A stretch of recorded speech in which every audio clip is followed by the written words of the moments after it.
চলছে উচ্চ মাধ্যমিক পরীক্ষা। কোনো বিষয়ে কেমন প্রশ্ন আসবে না আসবে তা নিয়ে চিন্তায় কমবেশি প্রায় সব পড়ুয়াই। এই সময় অভিজ্ঞদের থেকে সাজেশন পাওয়ার আশায় থাকেন ছাত্রছাত্রীরা।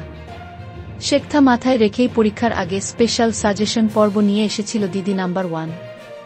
সেই সাজেশন দেখে পরীক্ষা দিতে গিয়েই মাথায় হাত পরীক্ষার্থীদের। সম্প্রতি বিভিন্ন বিষয়ের কয়েকজন শিক্ষিকাদের নিয়ে একটি বিশেষ পর্ব হয় দিদি নাম্বার 1-এ। সেখানেই কিছু কিছু সাজেশন দিয়েছিলেন শিক্ষিকারা, কিন্তু পরীক্ষা দিতে গিয়েই চোখ কপালে পরীক্ষার্থীদের। দিদি নাম্বার 1-এ দেওয়া কিছুই সাজেশন নাকি মেলেনি, ভাইরাল ভিডিও এমনি দাবি করেছেন কয়েকজন পরীক্ষার্থী। সোশ্যাল মিডিয়ায় একটি ভিডিও বেশ ভাইরাল হয়েছে, সেখানে একজন পরীক্ষার্থীকে বলতে শোনা যায়, দিদি নাম্বার 1-এ বলা হয়েছিল বৃদ্ধার চরিত্র আসবে, লোম্ভের চরিত্র আসবে, খাতা পেন নিয়ে বসো।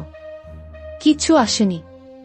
এমনকি তাকে যখন জিজ্ঞাসা করা হয় কত নম্বর আসতে পারে আশা করছে, তখন পরীক্ষার্থী বলে ওঠে ফেলও করতে পারি। আসলে দিদি নাম্বার 1-এর ওই পর্বের প্রোমো বেশ ভাইরাল হয়েছিল।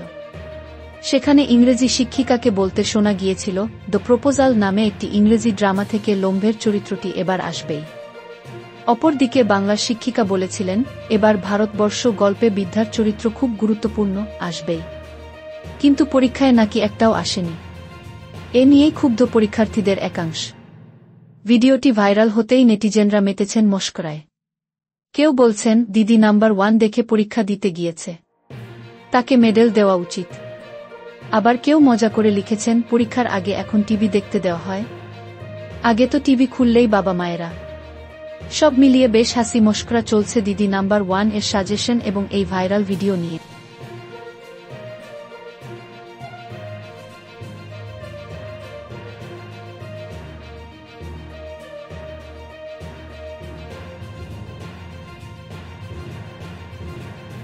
Thank you so much for watching our videos.